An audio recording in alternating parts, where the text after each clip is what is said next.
Hey, Dr. Buda. Thanks so much for having me here Thanks today. for coming to talk to me today. Of course. I'm excited to talk to you. Okay.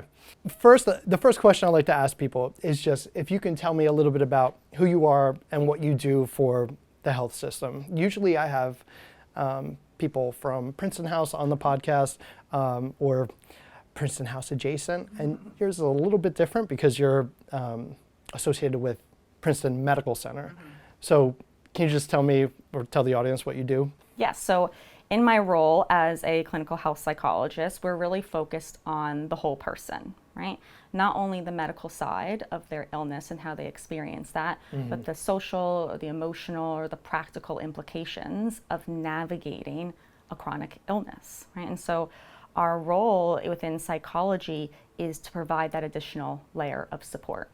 And that could happen in a variety of settings. It might look like popping into a medical visit and helping a patient navigate the emotional reaction that comes to hearing a diagnosis or hearing the types of treatments that they might have to have. It might mean working with them on an outpatient basis to manage symptoms of their treatment. So things like insomnia or fatigue or pain, right? It might also look like helping them manage uncertainty and survivorship, or connect with what's important to them as they're navigating palliative care or end of life.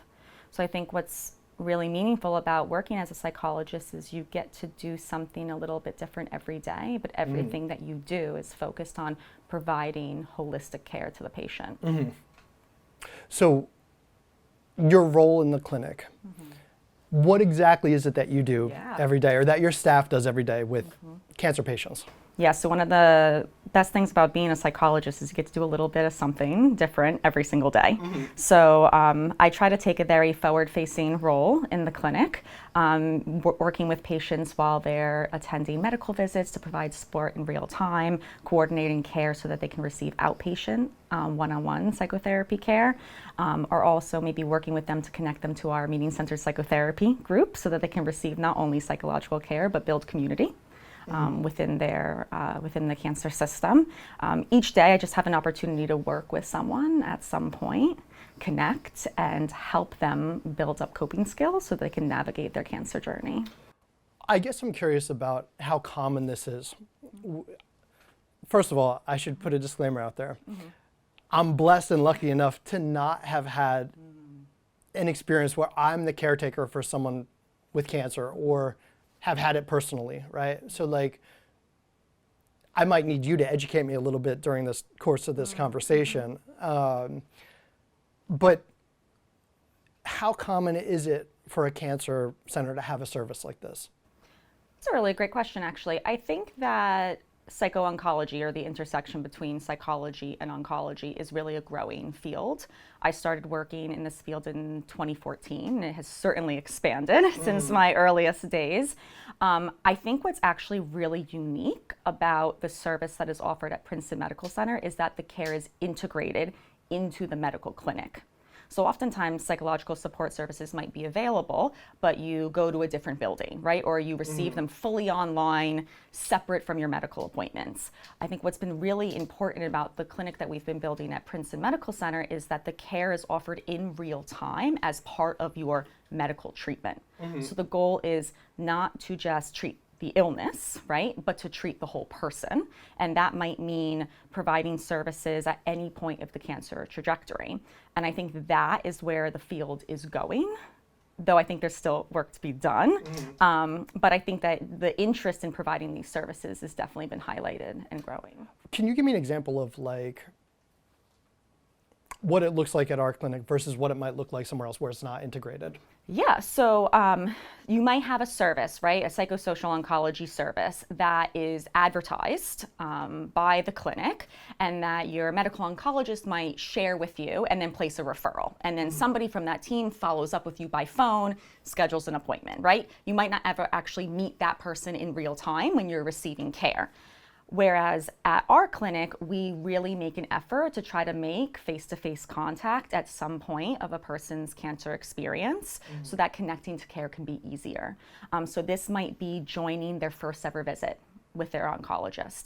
This might mean checking up while they're at infusion, receiving chemotherapy.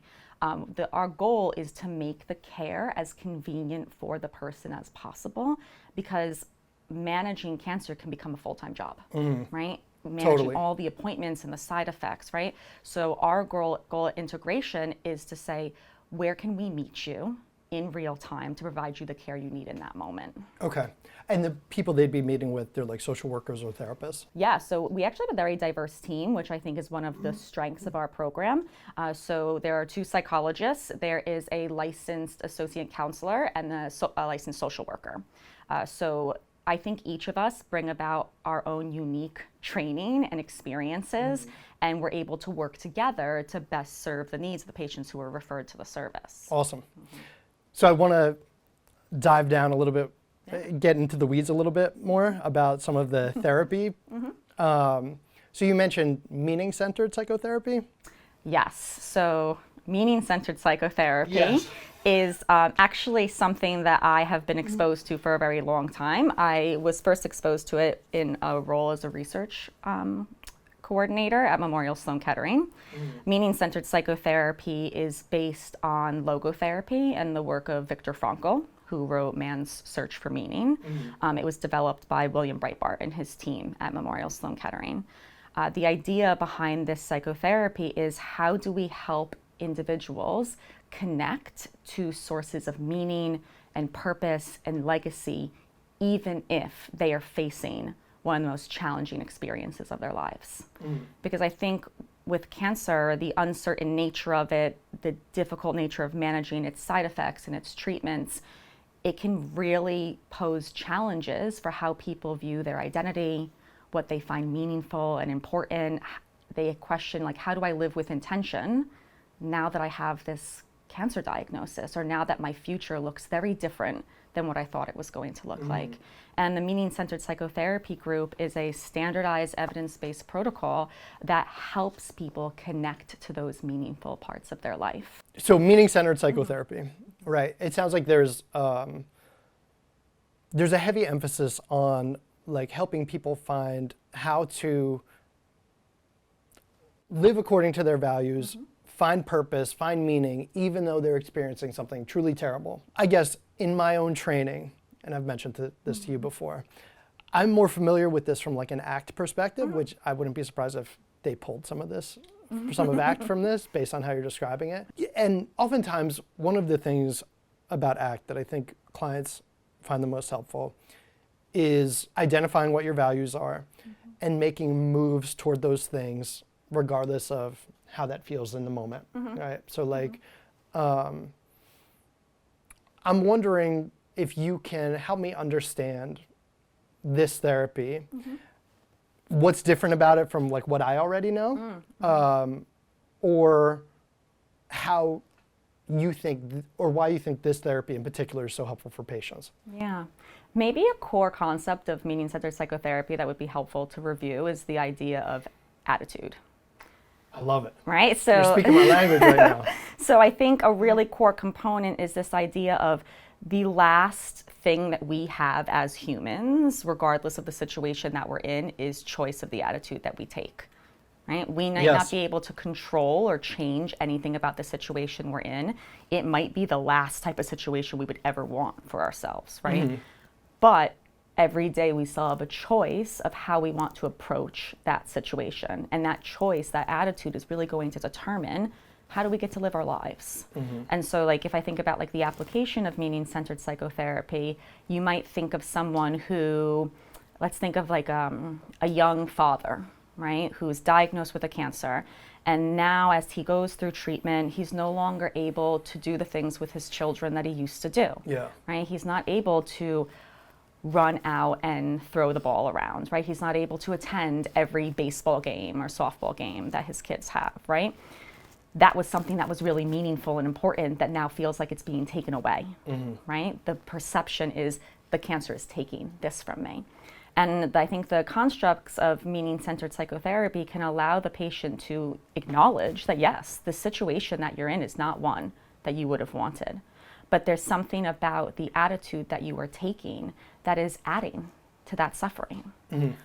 how might we be able to look at this in a way that, yes, acknowledges that it's not the way it used to be, and maybe it will never be what it used to be, but that you are still the same person, that what's important to you and meaningful to you is still the same, and that there are ways that we can create that meaning even with the challenges that you're facing.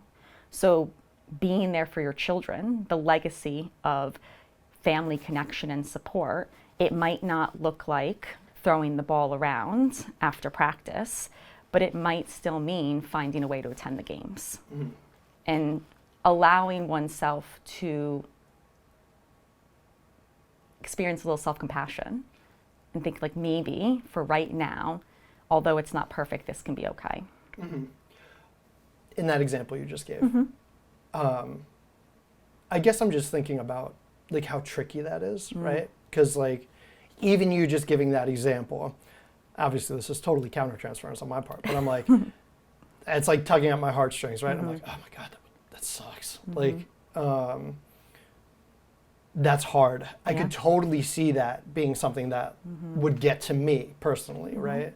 And maybe that's why you chose that example. And I guess also something in my clinical work that I talk about a lot with my patients, and it sounds similar to what you're saying, is this concept of like resistance. Like you're resisting the circumstances that you're in, and yet it sucks. It's terrible. And the more we're kind of resisting that thing, the more we're increasing our suffering. And I guess my thought is just like, man, it's a hard balance to strike. Because even in my clinical practice, I'm not typically dealing with people with life-threatening illnesses. Oftentimes I'm dealing with people who are scared they might have one, but haven't actually been diagnosed with one before. And I just, how do you do that as a clinician? How do you train your therapists that work for you and social workers that work for you to sort of challenge this idea of resistance, but also still be compassionate and empathetic? Because I think that is truly an art form, because you basically, on one hand, you're saying like, yeah, this really sucks, and let's look at it differently, which is not what people want to hear. Yeah, I actually really appreciate that distinction, because we don't want our work to become invalidating, right? Our role is not to say the way you're thinking and feeling is wrong and we need to change it, right? I think one of the most helpful pieces of training I ever received is this idea that the way that you're feeling isn't necessarily right or wrong. It's helpful or it's unhelpful, right? We're not here to convince you that the situation isn't difficult, that there isn't something really hard about this. In fact, my role as a psychologist is not to remove negative emotion. Right. Negative emotion is so important to us. Fear and anxiety and sadness, it tells us something very important about what's happening to us in that moment. I would never want to take that away from someone. But what we want to try to focus on is, how is the way that you're experiencing those emotions getting in the way of living the life that you want to live? Of finding ways to still connect with what's important to you and meaningful to you. How do we strike that balance of acknowledging that, like, yes, what you're going through is really hard. It's really difficult. It's really unfair. And also, there's still life to live. There's still values that you've identified that are still important to you. How do we balance both? And I think it's that balance in the middle that allows people to process the difficult aspects of the experience, but shift their perspective to one that better aligns with what's important to them. That makes total sense. And I think it sounds like what you're saying is basically, how can we acknowledge that the emotion is there and not let it affect what actions we're going to take? Right? Like, and I have this conversation all the time, specifically about anxiety, right? Like, we want to acknowledge that the emotion is there, the feeling is there, and not let that affect our behavior if we can help it. Yeah, it kind of makes me think of the acceptance and commitment metaphor of driving the bus, of who gets to drive the bus, right? There we go. So like when you are driving down the road of life, you're going to pick up all these passengers along the way, right? And some of these passengers are going to be really pleasant and lovely to have on board, and some of these passengers are going to be a little unruly and going to be screaming in your face. And as you're trying to take this journey and make it to your destination, there are going to be passengers who try to take over the bus. They want to drive the bus. They want to take a detour. They want to take an exit, right? Yes. How do we find a way to allow those passengers to ride on the bus, but not be the ones who drive it? And it's a really difficult challenge because I think, unfortunately, we're not really taught to think about the way we think. We're not really taught to think about the way we feel. And so sitting down with someone and saying, like, let's lay out the relationship between the way you think, the way you feel, and the way you behave. It seems very obvious, but in the moment when you're feeling those really strong emotions and you're having those difficult thoughts, it is really hard. And so I think therapy is a space for individuals to practice a skill they already have a little bit of, but it's more about making it stronger and helping them use it when they need it. Building the muscle. Exactly. Yeah. I guess in thinking about this example that you gave about the dad that like can't throw the ball around with the kid, you said something he can do instead maybe is like go to as many games as possible, right? Even though maybe he's not feeling great if he's getting chemo or something. And I think that that's great from like a problem-solving perspective. And the part that I'm curious about is like, how do you address the grief though that goes along with, yeah, but I still can't throw the ball around with my kid, right? Yeah. I think those are some of the most challenging questions that are posed by patients, right? Because I think the hope is you go to therapy, right? And therapy is going to fix it. Of course. Right? And there are a lot of things that we can help and fix, right? But that grief is something that's very real. And often when I'm working with patients who are experiencing either like anticipatory grief or grief from the loss of a loved one, we talk a lot about what is the function of grief and what would life look like if we took it away. In order to take away that grief, we'd have to take away what's important to you and what matters to you, right? Those memories, those emotions. It's a trade-off, right? And part of the human experience is that trade-off. To have love, you have hurt, right? To have love, you have loss. And so oftentimes when these kind of existential questions get raised, I think the intervention is often to sit with it and to bear witness that it is very sad. It is a true loss. And it can be okay to allow yourself to experience that grief. It's hard. It is. Yeah. It is. It jogged something, or it triggered something in me, which is a phrase I use with my clients oftentimes, which is just like, what's anxiety going to attach itself to? Things that you care about, right? So like, it's going to be about your kids or your pet or your job or whatever. And it sounds like you kind of have the same mindset when it comes to grief, which makes sense. It's only going to attach itself to people or things that you care about.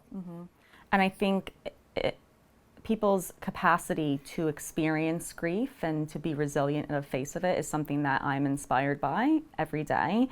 And I think in a way is something that we can use in therapy to find meaning. So like if we know that not being able to engage in, baseball activities in the same way is something that's really upsetting, knowing that this is not going to be something that's part of your life. How do we create a new version of that? Something that we do in me-centered psychotherapy is this idea of a legacy project. What do you want to leave behind? What have you received from others? What's important to you? What do you want to share? And so that could be a really great conversation around like, what is it about this connection you have with your son and your daughter around baseball or softball? What about that is so important? How do we take that piece of it and turn it into something new? And so for someone who maybe is become homebound because of being immunocompromised or because they're having side effects from treatment, maybe a legacy project becomes collecting cards of all their favorite players and writing memories that they had when they saw that player play and leaving that behind, right? Because the meaningful thing is the connection, is the shared experience, something that we both love, that we bond over.